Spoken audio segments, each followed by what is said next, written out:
Nabi Yunus itu nabi. Di mana-mana nabi itu mengajak ke tauhid, ajaran yang benar ini. Dan dulu nabi itu nggak punya polisi, nggak punya densus, jadi nggak bisa nabi nyuruh yang nggak setuju tangkap itu nggak bisa. Tapi punya Tuhan. Ini. Jadi kalau yang tidak percaya dakwahnya itu ancamannya azab. Dulu itu nggak ada polisi, nggak ada pengadilan, sehingga kalau ada kesalahan itu ancamannya itu akan turun apa? Siksa itu. Sekarang kan kalau kita jadi pemimpin kan agak enak itu, punya keamanan, punya macam-macam.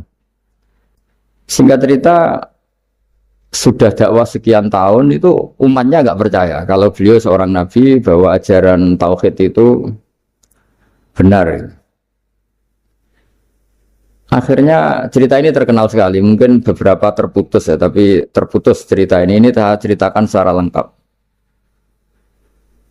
Terus beliau cerita, ini waktu sudah lama saya dakwah, sudah lama saya sosialisasi itu tentang kebenaran, Anda tetap nggak iman ini 3 hari lagi pasti ada adab. 3 hari ada adab itu delalah masyarakatnya tuh kepikiran. Jangan-jangan iya itu. Nah, ketika jangan-jangan iya itu diintip rumahnya Nabi Yunus itu diintip, ya agak aneh. Itu. Diintip delalah orangnya nggak ada. Nggak ada itu kalau Quran bahasakan abaqo itu minggat itu pergi nggak pamit. Ya. Itu bahasanya abaqo itu minggat. Meskipun kita tidak mungkin membahasakan Nabi itu minggat. Tapi dibahasakan tindakan kan tidak mungkin karena nggak pamit itu. Jadi harus dibahasakan minggat itu. Quran sendiri bahasakan abaqo. Nah cara berpikir masyarakat gini, kalau kampung ini mau dibalik sama Allah, mau ada adab, logikanya yang tahu akan ada adab itu pasti sudah pergi. Padahal Nabi Yunus pergi ini bukan karena takut adab, mangkel. Semiai suwi gagal seminggat ya kan gitu. Jadi ada kiai minggat itu ada dalilnya karena dulu itu kalau mangkel itu suami mangkel istri itu ya harus minggat, istri harus minggat. Dulu itu ya boleh, maksudnya boleh itu ya kalau darurat ya minggat sedikit lah, tidak apa-apa. Nah, Nabi Yunus itu minggat tadi abaqo itu kalau dalam bahasa Arab pergi gak pamit. Ya. Kalau orang Jawa bilang itu sebenarnya saking mangkelnya, saking emosinya beliau akhirnya meninggalkan kaumnya tanpa pamit. Tapi kaumnya itu menjadi tahu bahwa ini serius Yunus. Buktinya dia agak berani di kampung. Berarti mau ada adab betul itu. Dan efek positif dari teori itu, teori kultur tadi. Kalau ada adab, pasti dia pertama yang lari. Kayak dukun itu. Kenapa kita tidak percaya dukun nomor itu? Itu kan paling yang minta nomor dulu ada SDSB itu. Forecast itu kan paling salam template-nya kan 100.000. Padahal dulu forecast itu berapa? Kalau menang. Kan miliaran ya, juta. Itu untuk kultur kita agak percaya dukun kan ngapain ngumpulin uang 100.000 kalau dia tahu nomornya kan mendingan tombok sendiri gitu. Itu kan.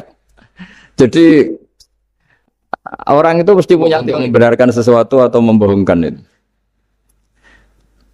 Akhirnya umatnya Nabi Yunus itu iman. Iman itu artinya percaya kalau ini tidak main-main. Buktinya Nabi Yunus gak berani di situ. Akhirnya mereka tobat. Saat itu juga mereka wiridan di lapangan. Semua kesalahannya diselesaikan. Sampai ada rumah yang sudah dibangun permanen karena di tanah tetangga. Dirobohkan saat itu juga. Bahkan ada batu yang dulu, 1-2 batu yang dulu hasil nyuri. Saat itu juga dirobohkan, dikembalikan sama yang punya. Hari itu semua kedoliman diselesaikan.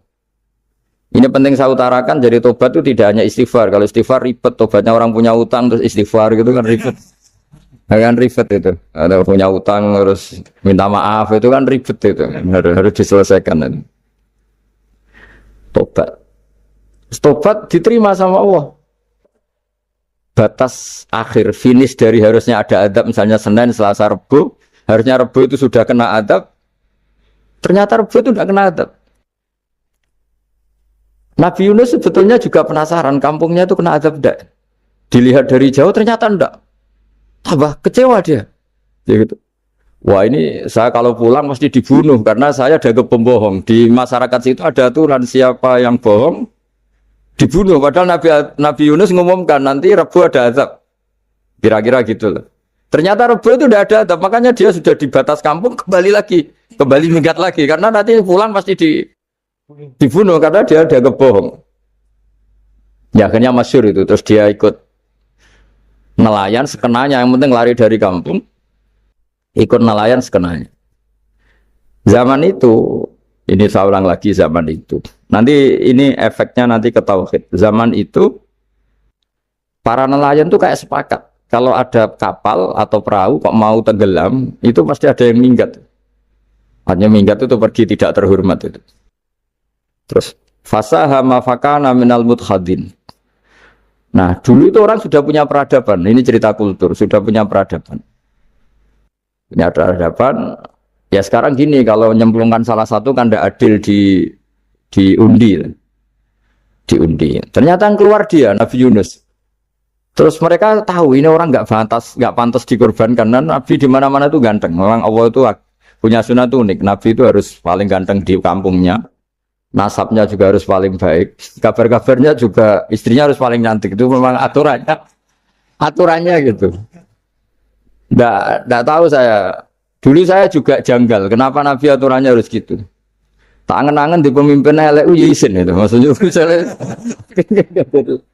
Dalam pemimpin tinggi kan piye gitu rasanya itu. Jadi Nabi itu pasti itu paling ganteng di kampungnya, terus dari nasab ya terbaik. Terus rata-rata istrinya itu ya selain solihah itu ya paling cantik.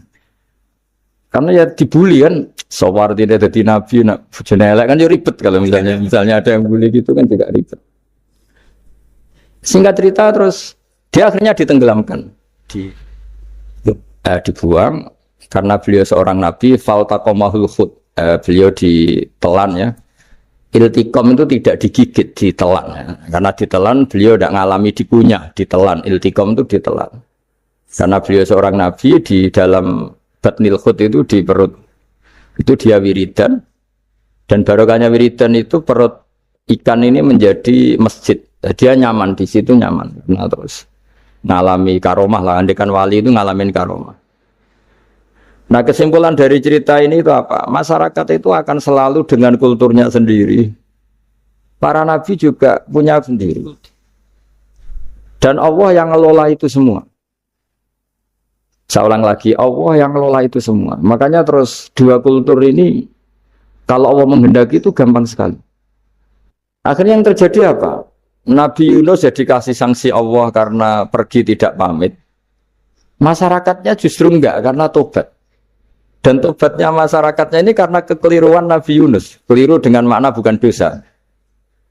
Andai kan Nabi Yunus saat itu kok di rumah ingin menyaksikan azab, itu masyarakat mesti gak percaya akan ada azab. Mau ada azab kok dia di rumah gitu. Jadi unik, Allah cara ngelola masyarakat itu unik. Dari keunikan-keunikan cara Allah ini kemudian lahirlah ilmu yang bernama ilmu tauhid, ilmu tawakal, ilmu pasrah nang pengiran. Latihlah iman seperti imannya para ulama, para aulia, syukur-syukur yang dekati imannya para nabi. Itu cara berpikir tuh al-khalqul awal. Afa'ayina bil khalqil awal. Qul yuhyihal ladzi ansaha. Yang terakhir saya pernah ditanya, ya agak gojekan, agak guyon, tapi saya ditanya. Saya tuh nggak bisa melihat, Gus. Aneh orang Afrika itu. Kan misalnya ada Miss Afrika itu. Di sana itu orang paling cantik. Malah kadang itu ada kriminal gitu. Karena orang Afrika merkosa Miss Afrika. Itu kata orang Indonesia, dikakno aku ora doyan gitu. Itu kan.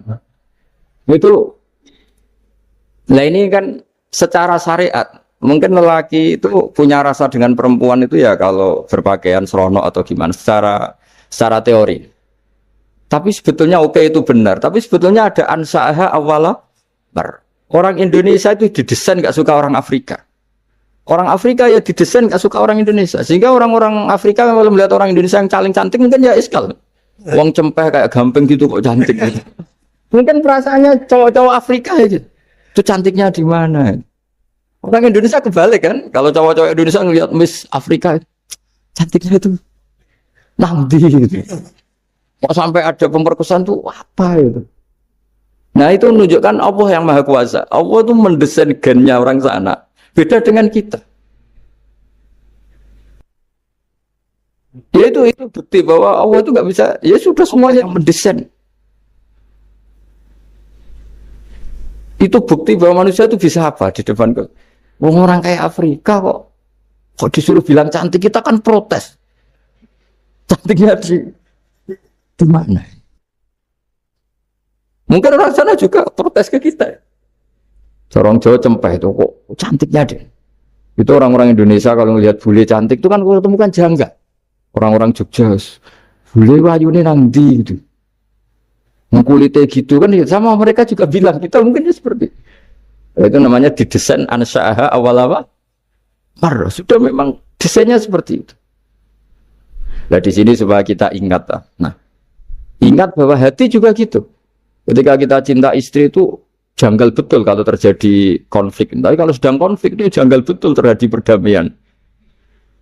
Nak lagi mau ngangkel itu ya problem betul. Nah ini di sini pentingnya iman. Orang terus disuruh berdoa ya muqallibal qulub tsabit qalbi ala dini karena kita tidak tahu cara berpikir. Ada perempuan cantik sering merengut, pecintanya ya banyak. Dianggap pemikir serius. Tapi kalau baru gedeng namanya ya merengut bukan pemikir.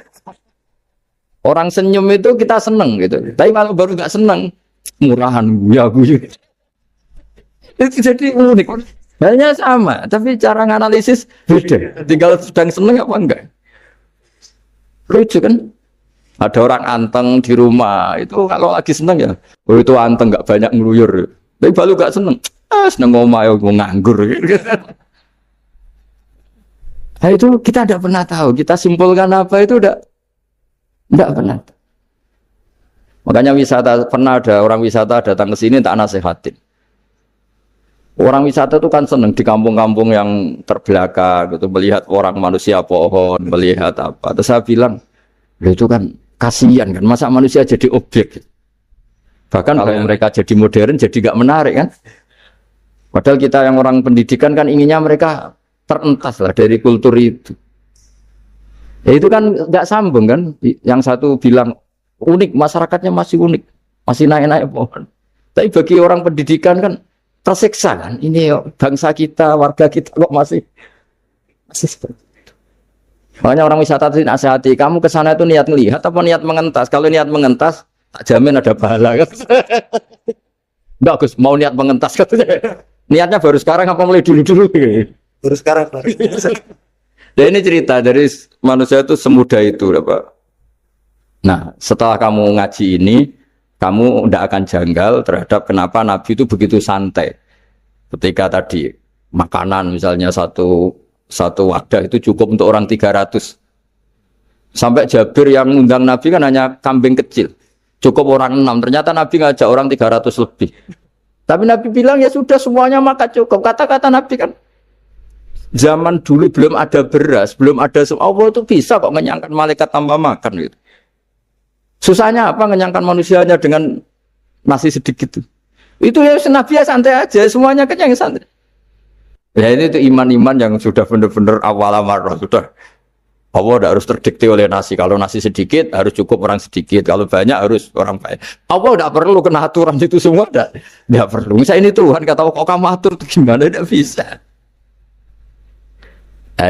Ya Pak karena hanya ngaji ini insya Allah Anda setelah baca mukjizat keramat itu tidak. Kemarin pas Pak Yusuf sama Bu Sulis soal saya itu tak beri cerita agama itu milik Allah. Sehingga teori yang dikatakan manusia itu ya teori saja, tetap semua itu di tangan Allah. Ya saya saat itu cerita, misalnya saya ditanya, ini besi, materi besi dengan kaca itu kuat mana? Mesti kita menjawab kuat besi. Tapi saya yang mengendalikan besi dan kaca. Ternyata saya punya merencanakan menghasilkan besi, menetapkan kaca ini tak simpan, akhirnya puluhan tahun. Yang ini saya rencanakan, saya hancurkan itu. Andai kan si yang menjawab tadi tahu rencana saya, mesti kuat bilang kuat kaca. Ya. Makanya contoh paling gampang tadi, dinosaurus itu hewan paling kuat malah musnah itu. Pitik yang nggak kuat sampai sekarang. Karena Allah bikin dinosaurus itu punya rencana dihancurkan itu. Sementara ayam enggak lah, gue rame-rame dunia gitu. Sehingga ada. Nah, agama itu seperti itu. Agama itu sesuai rencana Tuhan. Sehingga ini cerita Nabi. Sehingga Nabi itu kadang nggak tahu bedanya antara sesuatu yang punya data, punya perangkat-perangkat untuk menuju A misalnya. Itu nggak tahu bedanya. Jadi kalau Nabi ditanya misalnya gini, onta itu lahir dari betinanya, dari indukannya bisa, ya bisa. Lahir dari batu, jawabnya ya bisa. Kalau dia seorang Nabi pasti jawab bisa. Kalau Nabi loh ya, bukan direktur mandiri, Nabi. Itu mesti jawabnya bisa. Jadi kalau Nabi ditanya, mata air itu keluar dari bumi kedalaman 7 meter, bisa. Keluar dari sini, dari meja, jawabannya ya bisa. Karena Nabi itu saking dekatnya Allah, tahu betul bahwa perangkat di dunia ini tidak bisa mendikte Allah. Semua itu kehendak Allah. Logika yang terbangun Nabi itu sebenarnya gampang ya. Kalau kita teliti itu hanya gampang itu sesuatu yang benar itu pasti bisa dijelaskan secara gampang. Nah ini ngaji tauhid biar tidak terlalu berteori terus. Karena kalau saya cerita uang pinter jenengan. Dan saya tidak ingin pinter tentang uang. Makanya ada cerita agama ini baik sekali. Orang bocorkan ujian nasional itu kriminal, bisa ditangkap Pak Rosidi. Tapi agama ini pertanyaan mungkar nakir dibocorkan semua kiai. Itu nggak ditangkap sama mungkar nakir. Harusnya kan rugi karena ini pertanyaan. Tapi semua kiai kan sudah membocorkan. Nanti pertanyaannya di kuburan itu man rabbuka, Tuhanmu siapa, agamamu apa. Itu kan sudah dibocorkan. Tapi itu nggak dianggap kriminal. Sementara kita sekolah SD, sekolah SMP bocorkan soal itu dianggap kriminal. Padahal kalau harusnya boleh. Maksudnya kalau nuruti teori itu harusnya boleh kan. Mau pertanyaan mungkar nakir kan. Ya tapi kan tidak ada itu. Harusnya boleh. Tapi kan terjadi nggak ujian kalau dibocorkan itu. Tidak ada itu. Harusnya boleh. Tapi kan terjadi nggak ujian kalau dibocorkan. Jadi dibocorkan. Kurang apanya baiknya agama ini? Pertanyaan sepenting itu dibocorkan. Dan kiai-kiai nggak ditangkap sama mungkar nakir. Ya ada itu. Saya ulang lagi ya, supaya kita ingat fitrah salimah. Soal Anda modern, monggo lah. Tapi saya sebagai kiai akan ngajari kalian tentang fitrah salimah. Jadi kalau kamu itu benar-benar beragama, ini misalnya kertas, ini lempengan baja. Kalau kamu beragama, ya terserah jenengan. Karena bisa saja, ya terserah jenengan. Karena bisa saja kertas ini arsip nasional. Baja ini tak niatkan, tak luluhkan, tak hancurkan. Sehingga kalau kita ngomong ya ditambah ya secara materi kuat baja ya Allah. Tapi secara substansi jenengan ya terserah jenengan monggo. Di sini yang mulai orang lupa itu karena selalu menjawab pasti kuat baja. Kata pasti ini yang akhirnya orang menghilangkan teori beragama. Berdasar logika. Berdasar logika. Nah akhirnya para nabi, para wali itu ditanya. Saya punya kitab karangannya Abdul Hamid, orang alim. Kitab itu dulu saya ngaji lama sekali, sampai sekarang saya pelajarin. Manusia itu dijebak hukum adat, padahal adat itu ya tidak terlibat. Misalnya kalau ada telur jadi ayam normal gitu. Ya tadi indukan onta melahirkan onta normal itu, indukan sapi melahirkan sapi normal. Tapi kalau para nabi itu bilang ya agak normal, nggak normal artinya tetap ada kekuatan Tuhan. Indukan onta tahu apa tentang onta? Dia punya kekuatan apa? Bisa melahirkan onta, bisa menciptakan onta di perutnya, bisa ada jantungnya, ada paru-parunya, ada ususnya. Dia bisa apa? Di situ ada tangan Tuhan. Karena para nabi cara berpikir gitu melihat tembok ya sama. Tembok sama indukan onta itu sama, sama-sama mungkin mengeluarkan onta. Sehingga ketika Nabi Soleh ditanya, bukti apa kekuasaan Tuhanmu? Apa bisa mengeluarkan onta dari batu besar ini? Jawabannya Nabi Soleh ya bisa, langsung bisa. Dan mukjizatnya Nabi Soleh masyhur itu keluarlah onta dari batu. Karena secara teori ya tadi, coba onta indukan itu apa seorang profesor sehingga bisa menciptakan anaknya itu. Apa dia terlibat dalam menciptakan jantungnya, paru-parunya, ususnya kan enggak juga. Telur bisa apa coba? Gobloknya bukan main telur itu kan. Tapi bisa mengeluarkan ayam, dia bisa apa? Nah, para nabi, para wali itu tahu semuanya itu kekuasaannya. Nah kalau karena kekuasaan Allah bedanya apa dengan tembok? Makanya Nabi Muhammad ketika di padang pasir semua sahabat bingung nggak ada air ya Nabi santai aja. Ini gimana Nabi nggak ada air nanti orang mati kehausan. Nabi ya santai aja. Kamu ingin air katanya. Iya. Nabi nunjuk apa itu ya sudah terus ada air. Ada yang keluar dari jemarinya ada karena Nabi itu nggak tahu bedanya antara ini mungkin dan tidak mungkin tuh nggak tahunya itu ya semuanya itu Allah. Kalau kamu kan nggak. Wah daerah gini nggak mungkin ada air. Ini kan padang pasir. Air itu biasanya di daerah hutan gini malah berteori macam-macam. Seakan-akan tidak ada Tuhan. Jadi kalau orang nggak bakat wali pasti berpikirnya gitu. Makanya nggak wali-wali itu memang nggak bakat karena itu kan artinya menafikan kekuasaannya Allah kan. Seakan-akan Allah tidak mampu bikin air di situ. Tapi kalau Nabi santai aja. Makanya Nabi Ibrahim ketika mau dibakar ya santai aja. Menurut beliau api bisa apa?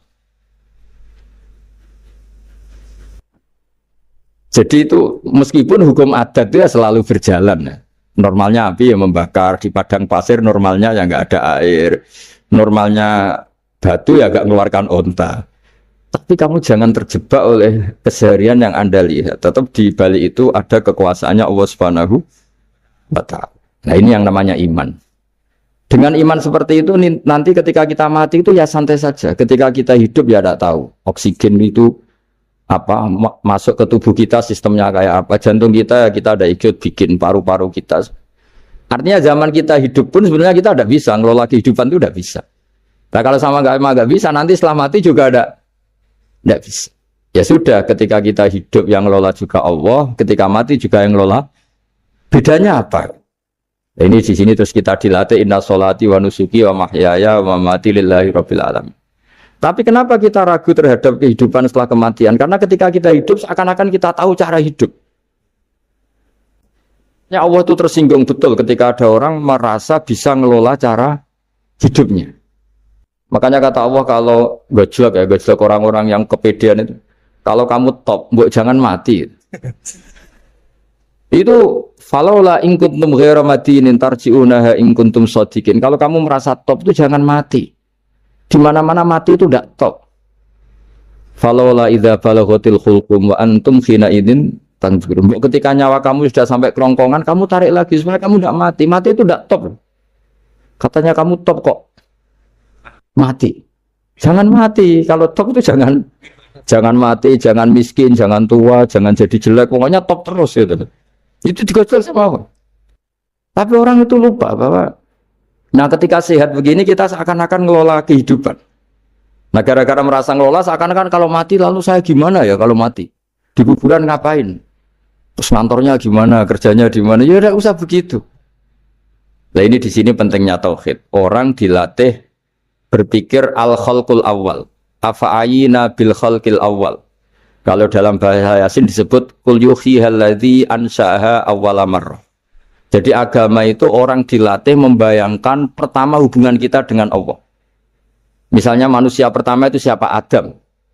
Adam bisa berpikir, bisa berlogika, bisa jalan-jalan, bisa macam-macam. Tapi andaikan Anda jadi Nabi Adam, mesti melihat kekuasaannya Allah itu begitu nyata. Karena saya materinya dari tanah, ternyata saya bisa berpikir. Betapa kudrohnya Allah, kekuasaan Allah tanah yang benda mati bisa berpikir. Sekarang jadi saya. Sehingga ketemu kira-kira Nabi Adam kalau ketemu tanah itu ya kalau mau maksiat, wah ini tanah ini pasti komplain. Nah di sini pentingnya beragama. Sehingga ketika Rasulullah ngendikan jika kamu memperbanyak sholat maka tanah-tanah ini bersaksi terhadap sholat kamu. Jika kamu maksiat juga tanah-tanah ini menjadi saksi pemberat. Itu kamu tidak jagal sama sekali karena manusia pertama yang bernama Adam yang bisa berpikir itu materinya dari. Jika kita tidak janggal ketika tanah disetatuskan bisa bersaksi. Tapi setelah kamu berpikir tanah itu bisa dicangkul, bisa dijadikan berhala, dijadikan kendi, dijadikan macam. Seakan-akan tanah itu ya benda yang tidak penting. Tapi Nabi itu beda dengan kalian. Nabi tahu betul tanah ini makhluk Allah yang bisa berpikir. Sehingga Nabi ya ngendikan kalau kamu sholat sunat atau beribadah sebaiknya jangan di tempat yang sama biar yang menyaksikan kamu sholat itu banyak. Kita mungkin kan masa bumi bisa bersaksi, Tapi andai kan Anda Nabi Adam itu tidak akan janggal seperti itu karena dia tahu materinya dari tanah dan ternyata jadi mata yang bisa melihat, jadi telinga yang bisa mendengar. Makanya Allah selalu mengingatkan, ingatlah al-khalqil awal, afayina bil khalqil awal. Karena khalqil awal ini yang menjadikan apa? Fitrah beragama yang baik. Sehingga ketika orang Yahudi bilang nggak mungkin Nabi Isa itu nggak anak zina, wong ibu kok tanpa bapak, anak kok hanya ada ibu tanpa bapak. Allah cara menjawab, inna masalah Isa intawai kamasali Adam. Jika kamu protes ada Isa karena tanpa bapak, ya protes dengan Nabi Adam. Tanpa ibu, tanpa bapak. Nah ini diingatkan al-khalqil awal. Makanya Yasin bilang, Kul yuhyihalladzi ansa'aha awalamar. Awalamar itu kamu harus hubungan kamu sendiri dengan Allah zaman sebelum ada semua. Jadi misalnya alam raya ini, bumi sebesar ini, masa suatu saat terus hilang, hancur, nggak berbekas. Ingat saja, bumi ini mulai dulu ya nggak ada. Diadakan oleh kekuatan besar yang super ada, yaitu Allah Subhanahu wa Ta'ala. Nah di sini kenapa faham-faham ateis itu hilang di dunia. Meskipun ada itu karena saking mungkin kurang peradaban. Makanya guru-guru kita mulai zaman Nabi Adam sampai sekarang itu cara berpikir sederhana. Bumi ini kadung ada. Di mana-mana sesuatu yang ada pasti disebabkan yang lebih ada. Kan nggak mungkin bumi yang ada kemudian penciptanya itu udah ada. Itu kan ngajak goblok bareng gitu gara-gara gitu. Sesuatu yang ada disebabkan oleh sesuatu yang tiada. Maka guru-guru kita ngajari pertama sifat Allah itu wujud. Karena ini wujud super atau kausa prima, terus kiai dalam wajibil wujud. Wajibil wujud terjemahan bawahnya ya wujud super. Karena wujudnya Allah itu yang mempengaruhi ya semua alam raya ini, dia harus di depan. Masa yang menciptakan di belakang. Makanya terus disifati qadim. Qadim itu harus lebih dulu atau awal. Makanya ketika Fir'aun ngaku Tuhan itu cara membatalkan Nabi Musa itu sederhana. Kalau kamu Tuhan berarti bapak kamu nggak ada Tuhan karena Tuhannya terlambat datang ya. Nah, itu langsung iya ya kalau ya kan berarti babanya dia tanpa Tuhan kan Tuhannya baru kemarin. Aktenya baru diurus, aktenya baru diurus itu Tuhannya ini. Makanya Fir'aun itu akhirnya Nabi Musa punya pengaruh besar di kalangan punggawa Fir'aun. Karena ketika debat terbuka itu punggawanya dengar. Akhirnya mereka iman sama Nabi Musa. Ini disebut wa qala rajulun mu'minun min ali fir'auna yaktumu imana. Banyak yang diam-diam ini iman karena logika Fir'aun jadi Tuhan itu enggak masuk akal.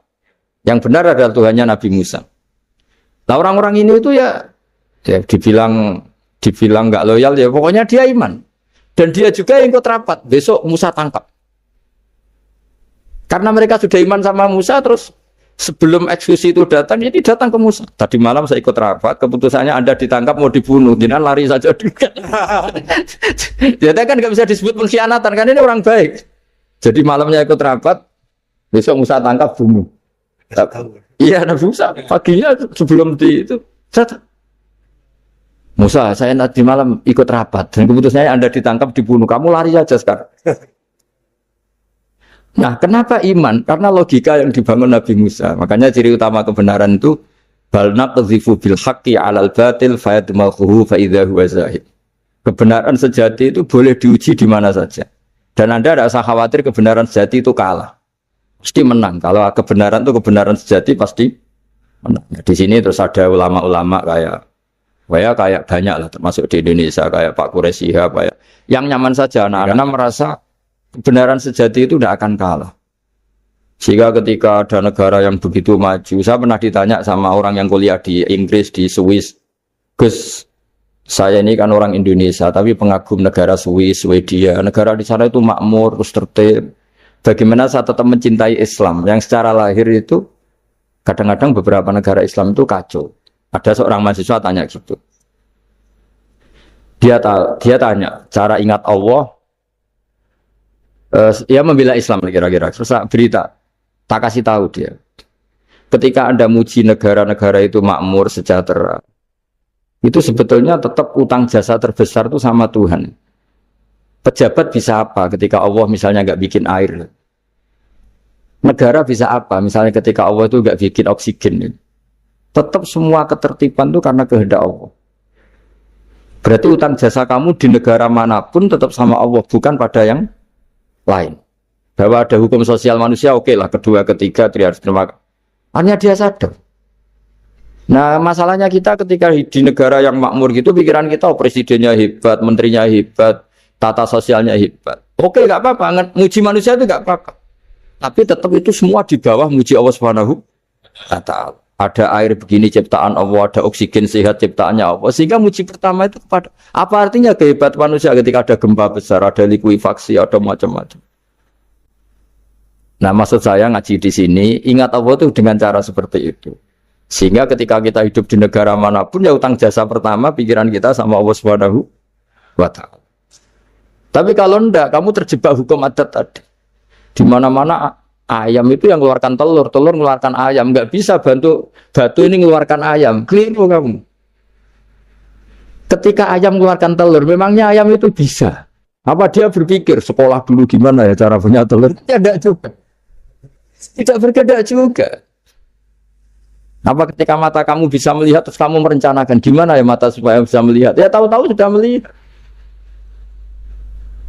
Nah, di sini disebut afa'ayina bil khalqil awal ansa'aha awalan wa marrah wa huwa alladhi yabda'ul khalqa tsumma yu'iduhu wa huwa ahwanu alaih. Allah selalu mengingatkan, nah, iman yang baik itu iman yang seperti saya utarakan tadi. Kamu ingat kekuasaan Allah ketika belum ada apa-apa. Belum ada apa-apa ya Allah bikin manusia itu dari tanah, bikin ayam ya dari tanah, bikin sapi ya dari tanah.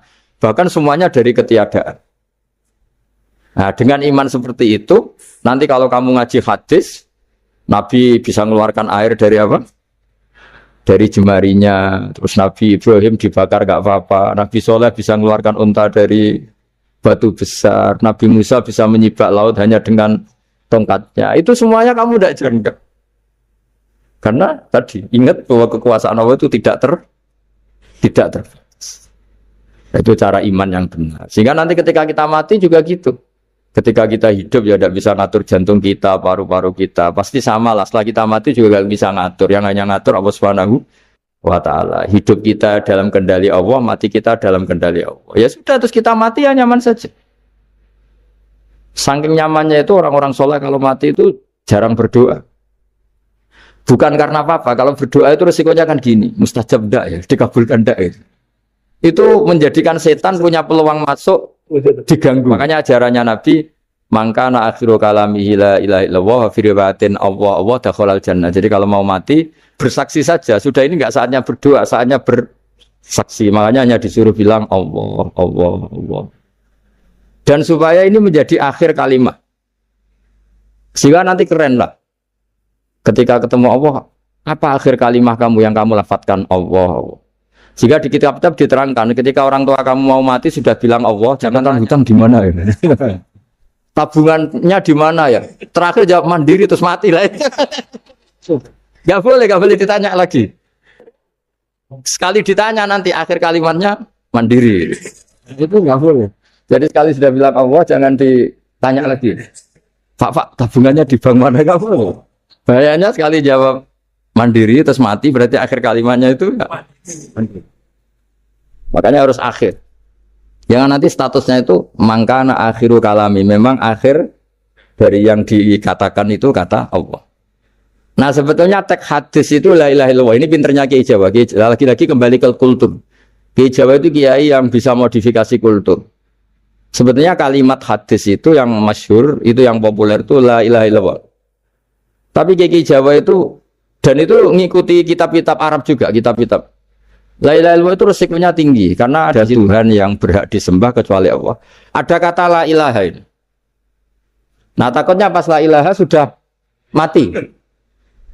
Nah karena itu ada resiko la ilaha gak khatam, berarti tiada Tuhan.